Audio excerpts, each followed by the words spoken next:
Hello students, welcome to my channel.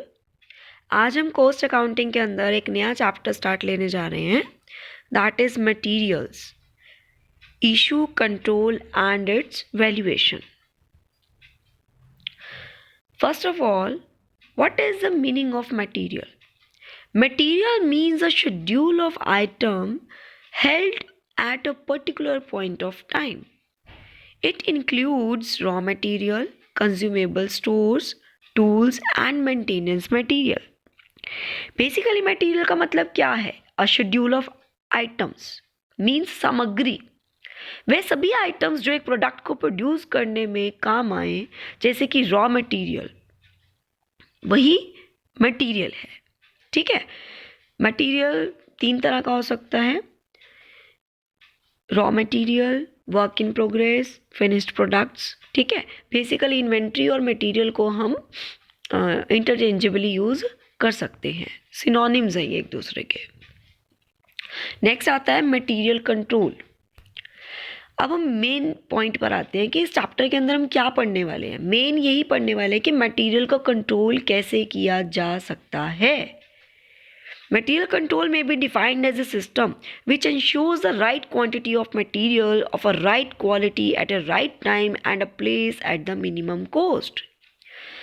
Material control से main meaning ये है कि एक ऐसा सिस्टम जो सही समय पर सही क्वांटिटी, मतलब राइट टाइम पर राइट प्लेस पर सही क्वांटिटी अवेलेबल करवाए।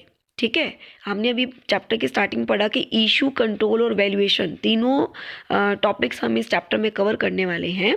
आपको पता होगा मटेरियल कंट्रोल करना बहुत ज़रूरी है, क्योंकि बिना मटेरियल के आपका प्रोडक्ट प्रोड्यूस नहीं होगा। ठीक है, और मटेरियल से ही हम स्टार्ट लेंगे कि हमारी कॉस्ट कम से कम आए, प्रॉफिट ज़्यादा से ज़्यादा हो। तो इसको कब इशू करना चाहिए, वेस्टेज इसकी कंट्रोल कैसे करनी चाहिए, ये सब पढ़ेंगे हम इस चैप्टर के अंदर। ठीक है, तो मेन हमारा काम ये है कि मटेरियल वेस्ट ना होने दिया जाए और कॉस्ट कम से कम आए और प्रॉफिट ज़्यादा से ज़्यादा हो। It is a systematic control over the purchasing, storing and use of material. Again वही, परचेज करते हुए भी आपको ध्यान रखना है कि टाइमली अवेलेबल रहे।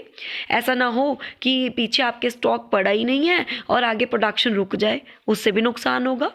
तो टाइमली आप परचेज करें, स्टोर करें, और ऐसा भी ना हो कि इतना ओवर स्टॉक कर लें कि वो पड़ा पड़ा ख़राब हो रहा है ना। तो हर बात का ध्यान रखना कि मटेरियल प्रॉपरली कंट्रोल हो, मतलब हर बात का ध्यान रखना कि ना तो वेस्टेज हो, ना ओवर पड़ा रहे। ठीक है, और टाइमली अवेलेबल भी हो जाए, ऐसा ना हो कि ख़त्म हो जाए टाइम से पहले। तो इस बात के ऊपर पूरा ध्यान रखना। कॉस्ट को भी ध्यान में रखते हुए चलना कि मार्केट में आप प्राइस टाइम टू टाइम पता करते रहें, कभी अप हो जाता है कभी डाउन हो जाता है, उसके अकॉर्डिंग कि कब कितना प्रोडक्ट परचेज कर लेना चाहिए, मतलब कि कब कितना रॉ मटेरियल परचेज कर लेना चाहिए। नेक्स्ट हमारे पास आता है जी levels of material control. First आता है क्वांटिटी कंट्रोल, सेकेंड आता है फाइनेंशियल कंट्रोल। क्वांटिटी कंट्रोल करना, अभी मैंने आपको बताया मेन एम तो यही है ना, क्वांटिटी कंट्रोल रहे, क्योंकि आपके स्टोर में पीछे सामान होना चाहिए ताकि, क्योंकि प्रोडक्शन ना रुक जाए। एक लेवल इतना रखो कि आपकी प्रोडक्शन रुकनी नहीं चाहिए। जहाँ उस लेवल पर प्रोडक्ट पहुंचे, मतलब रॉ मटेरियल कम रह गया, आपने और मंगवा लिया। ठीक है, तो कंट्रोल रहता है क्वांटिटी के ऊपर पूरा। नेक्स्ट रहता है फाइनेंशियल कंट्रोल। फाइनेंस मैनेजर क्या करेगा, मेनली वो देखेगा कि फाइनेंस कैसे कंट्रोल की जाए, है ना। वो ऐसे मटेरियल में इन्वेस्ट करना पसंद करेगा जिसकी क्वालिटी को भी इफेक्ट ना पड़े और कॉस्ट भी कंट्रोल हो जाए। ठीक है, नेक्स्ट आता है नीड ऑफ मटेरियल कंट्रोल। अब ज़रूरत क्यों पड़ी मटेरियल कंट्रोल की? ताकि ईजिली अवेलेबल हो सके मटेरियल, जब जब चाहिए ये इंश्योर किया जा सके कि हाँ मटेरियल अवेलेबल हो जाएगा। Next, workout minimum and efficient investment in material. कोशिश यही की जाए कि हम मटेरियल में इन्वेस्ट एफिशिएंटली करें। ठीक है, और कम से कम खर्चा हमारा आए। नेक्स्ट है प्रिजर्व क्वालिटी। मेन ऑब्जेक्टिव ये भी होता है कि प्रोडक्ट खरीदेंगे, मतलब रॉ मटेरियल खरीदेंगे, पर क्वालिटी पे इफेक्ट नहीं पड़ना चाहिए। ठीक है, क्वालिटी प्रॉपर होनी चाहिए। नेक्स्ट है maintain proper records. Main objective ये भी होता है मतलब मटेरियल कंट्रोल का, ताकि एक प्रॉपर रिकॉर्ड बनता रहे, मतलब एक रिकॉर्डिंग में रहे कि कितना इशू किया, ठीक है, कितना आ रहा है प्रोडक्ट और कितना जा रहा है। तो इस तरह से जब जब मटेरियल आपका आएगा तो आपको एंट्री करनी है, जब जब आप इशू करेंगे तब एंट्री करनी है, बैलेंस कितना रह गया है तब एंट्री करनी है। तो इस तरह से आपका प्रॉपर रिकॉर्ड भी मेंटेन होता रहता है। नेक्स्ट है अवॉइड मिस अप्रोप्रिएशन। अब आप प्रॉपरली अगर उसे रिकॉर्ड कर रहे हैं और कोशिश कर रहे हैं कि उसका यूज़ जो है ऑप्टिमम से ऑप्टिमम यूटिलाइजेशन हो सके और वेस्टेज कम हो, तो ऑब्वियस ही बात है मिस अप्रोप्रिएशन नहीं होगा, अवॉइड हो जाएगा। नेक्स्ट है avoid spoilage of material. Again spoilage means खराब होने से बचाना। ऐसा नहीं कि प्रोडक्ट जल्दी खराब होने वाला है और आपने जो सबसे पहले आया था उसे सबसे बाद में यूज़ किया, ऐसा ना हो ना। तो आगे हम कुछ मेथड्स भी पढ़ेंगे जब हम प्रैक्टिकल्स करेंगे, लीफो फीफो मेथड्स, तो उसमें आपको पता चलेगा कि last in first out and first in first out, है ना। तो वो 2 टॉपिक्स हैं जिसमें आप ये देखते हैं, देखिए लास्ट इन फर्स्ट आउट मतलब जो सबसे लास्ट में आया वो सबसे पहले निकालें, एंड जो सबसे पहले आया वो सबसे पहले निकालें। अगर तो प्रोडक्ट खराब होने वाला है ना, तो जो सबसे पहले आया था वो सबसे पहले निकालो, इशू सबसे पहले करो, ताकि क्योंकि आपको पता है कि वो जल्दी खराब होगा। जो सबसे पहले जितने, जैसे आप सब्जी ले लीजिए, नॉर्मल एक लाइफ का एग्जाम्पल लेते हैं। जैसे सपोज कीजिए कि आप अपना वेजिटेबल्स हैं, आपको पता है कि वेजिटेबल पेरिशेबल इन नेचर है, जल्दी ख़राब हो जाएंगी।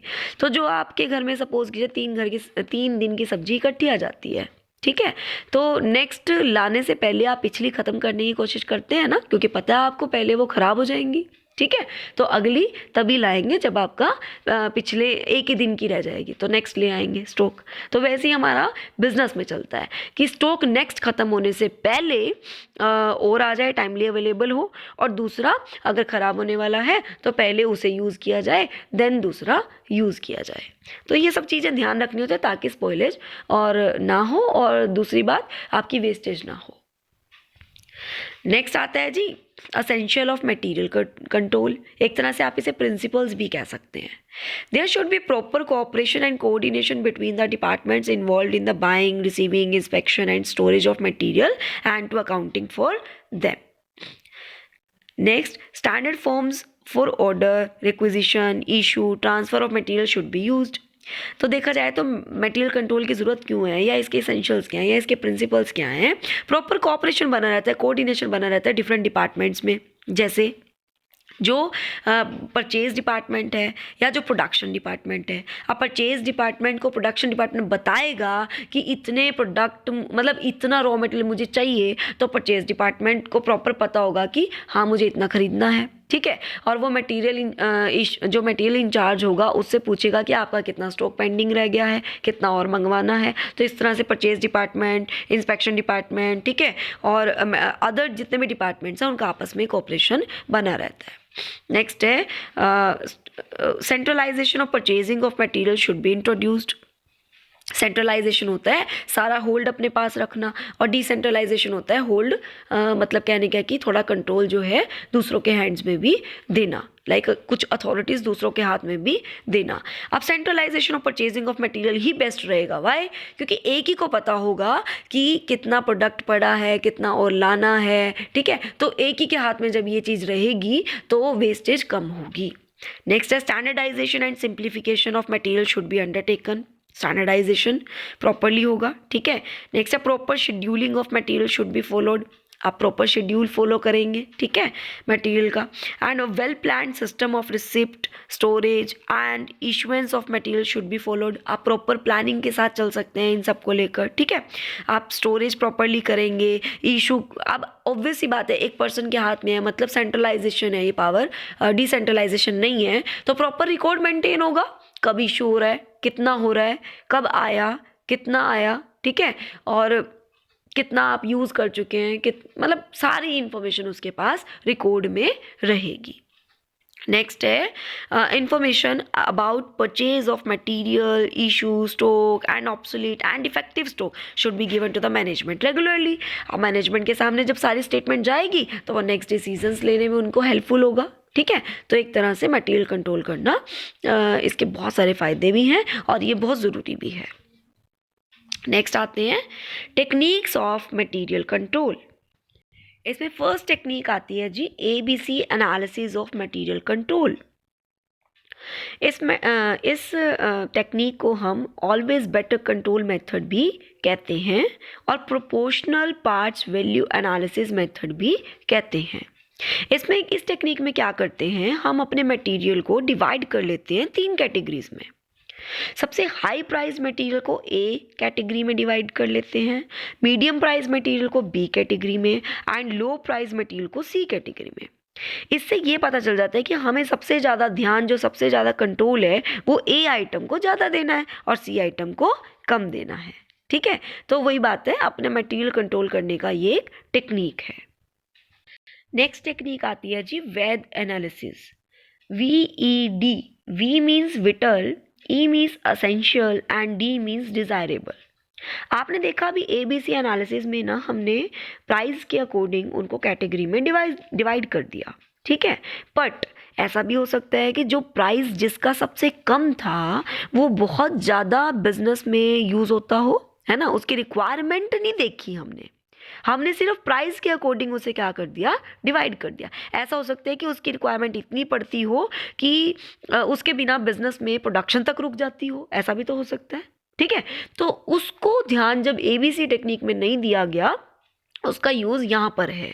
तो यहाँ पर क्या किया जाता है जी, VED analysis is primarily use to have control of spare parts, जिसको ABC एनालिसिस में इग्नोर कर दिया गया, ठीक है। तो ABC एनालिसिस में सिर्फ प्राइजेस को ध्यान दिया गया, ना कि उसकी रिक्वायरमेंट को। तो यहाँ पर मेन अटेंशन जो दी जाती है वो स्पेयर पार्ट्स के कंट्रोल पे दी जाती है। कहने को वो लेस वैल्यूएबल हो सकते हैं बट उनकी इंपॉर्टेंस प्रोडक्शन में ज़्यादा हो सकती है, ठीक है। स्पेशल अटेंशन देने की वहाँ पर भी ज़रूरत पड़ती है। तो यहाँ पर स्पेयर पार्ट्स को 3 कैटेगरीज में डिवाइड किया जाता है, एक विटल, एक असेंशियल और एक डिज़ायरेबल। फर्स्ट कैटेगरी है जी विटल, मीन्स ऐसे स्पेयर पार्ट्स जिनकी वैल्यू तो कम ही है, नो डाउट, बट उनकी इंपॉर्टेंस इतनी ज़्यादा है कि अगर वो अवेलेबल नहीं हुए तो हमारी प्रोडक्शन रुक भी सकती है।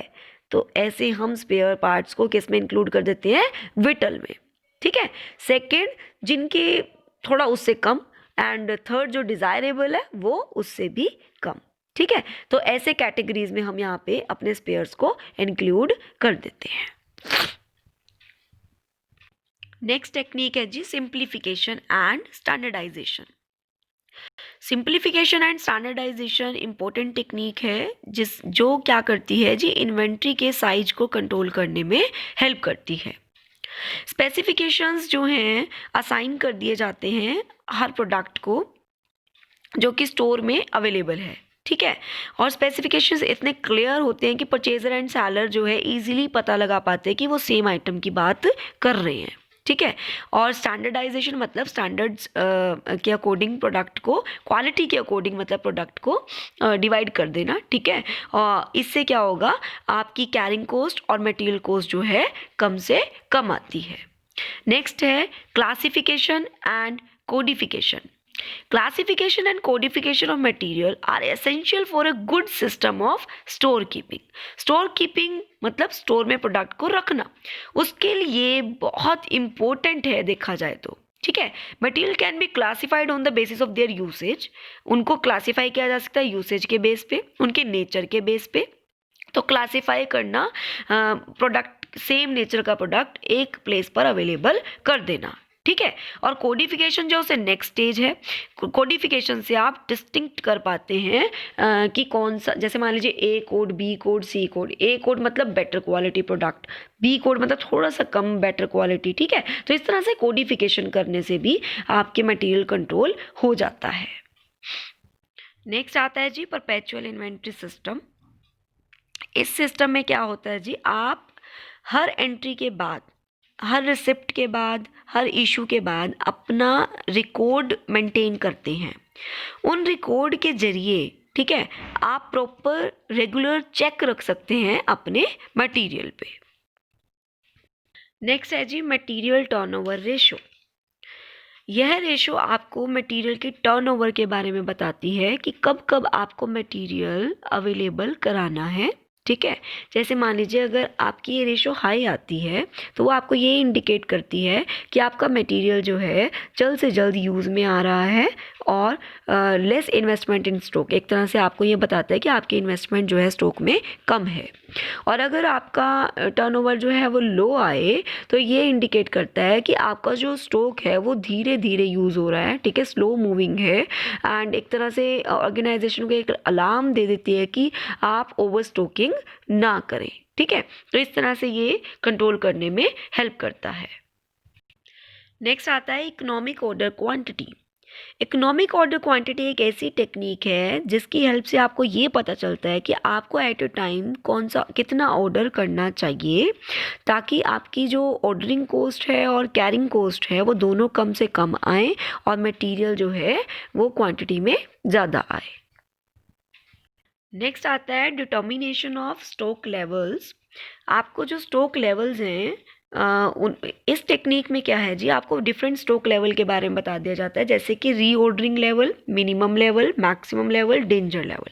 आप डिफरेंट लेवल पर पता लगा पाएंगे कि जैसे मान लीजिए डेंजर लेवल है तो इसका मतलब कि इसके बाद अगर और प्रोडक्ट मंगवाया है तो डेंजर है, ठीक है। अच्छा, मैक्सिमम लेवल मतलब ओवर स्टॉक हो चुका है आपका प्रोडक्ट जो है और इसके बाद ख़राब होने के चांसेस हैं, तो आप पहले प्रोडक्ट को यूज़ करें तब और मंगवाएं, ठीक है। मिनिमम लेवल मतलब आपको सेफ्टी स्टॉक बता रहा है कि इस लेवल के बाद आपको और मटेरियल मंगवा लेना चाहिए, क्योंकि प्रोडक्ट जो है प्रोडक्शन में जा चुका है और आपकी प्रोडक्शन ना रुक जाए, इसलिए आपको और मंगवा लेना चाहिए। और रीऑर्डरिंग लेवल कि ऐसा लेवल बता देगा कि आपको कब रीऑर्डर कर लेना चाहिए, ठीक है। तो एक तरह से आपको डिफरेंट स्टॉक लेवल के ज़रिए पता चल जाएगा कि कब प्रोडक्ट को मंगवाना है और कब प्रोडक्ट को ओवर स्टॉक हो गया है तो इसीलिए कुछ टाइम के लिए परचेजिंग बंद करनी है, प्रोडक्शन बढ़ानी है, ठीक है। नेक्स्ट टेक्निक है जी प्रॉपर परचेज प्रोसीजर। बड़ी बड़ी ऑर्गेनाइजेशंस में हर डिपार्टमेंट में कुछ ना कुछ परचेज मतलब कुछ ना कुछ उनको चाहिए होता है, ठीक है। सेपरेट परचेज डिपार्टमेंट होता है बड़ी बड़ी ऑर्गेनाइजेशन में, क्योंकि ऑब्वियस ही बात है डिफरेंट डिफरेंट डिपार्टमेंट्स में, जैसे मान लीजिए जो प्रोडक्शन कर रहे हैं उन्होंने प्रोडक्शन ही करनी है, क्योंकि उनको अगर वो परचेज करने लग गए तो उनकी प्रोडक्शन रुक जाएगी, ठीक है। तो इसीलिए बड़ी ऑर्गेनाइजेशन में देखा जाए तो परचेज डिपार्टमेंट एक सेपरेट डिपार्टमेंट है जिस डिपार्टमेंट में सारे अपना एक डिटेल इन्फॉर्मेशन के साथ दे देंगे मटेरियल कितना मंगवाना है, इसकी सारी इन्फॉर्मेशन, ठीक है। तो वो परचेज डिपार्टमेंट जो है वो सबके बिहाफ पे इकट्ठा परचेज करते हैं और टाइम टू टाइम जो है अवेलेबल प्रोडक्ट करवाते हैं। इनका मेन मकसद ये होता है कि सही टाइम पे सही प्रोडक्ट सही क्वांटिटी में क्वालिटी वाइज अवेलेबल करवा दिया जाए।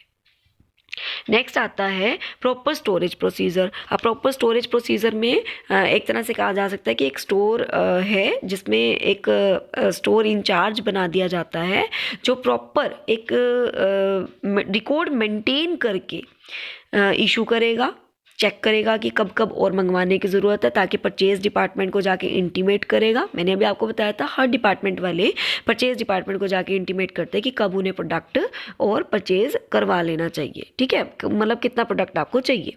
तो ये प्रोडक्ट इंटीमेट करेगा कि कितना और चाहिए मटीरियल, जैसे मिनिमम लेवल पे रह जाएगा तो ये अपनी इंटीमेशन उन्हें दे देगा।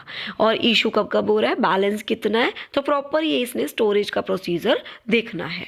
नेक्स्ट आता है प्रॉपर इशू प्रोसीजर। अपना प्रॉपर ये भी रिटर्न यानी कि रिकॉर्ड में रखा जाएगा कि कब कब किस किस को कितना प्रोडक्ट जो है इशू कर दिया गया। तो ये सारी टेक्निक्स हैं जिनके ज़रिए आप मटेरियल को कंट्रोल कर सकते हैं। अगर आप प्रॉपर अपने रिकॉर्ड्स मेंटेन करते हैं तो कुछ भी वेस्टेज नहीं होगा और ज़्यादा से ज़्यादा प्रोडक्ट जो है यूटिलाइज होगा, ऑप्टिमम यूटिलाइज होगा और आपकी कॉस्ट कंट्रोल होगी और वेस्टेज कम होगी। आई होप आपको आज का टॉपिक क्लियर है। अगर वीडियो पसंद आए प्लीज़ लाइक कीजिए, शेयर कीजिए, ज़्यादा से ज़्यादा चैनल को सब्सक्राइब कर लें ताकि आने वाले वीडियोस के अपडेट्स आपको मिलते रहें। Thank you and have a nice day.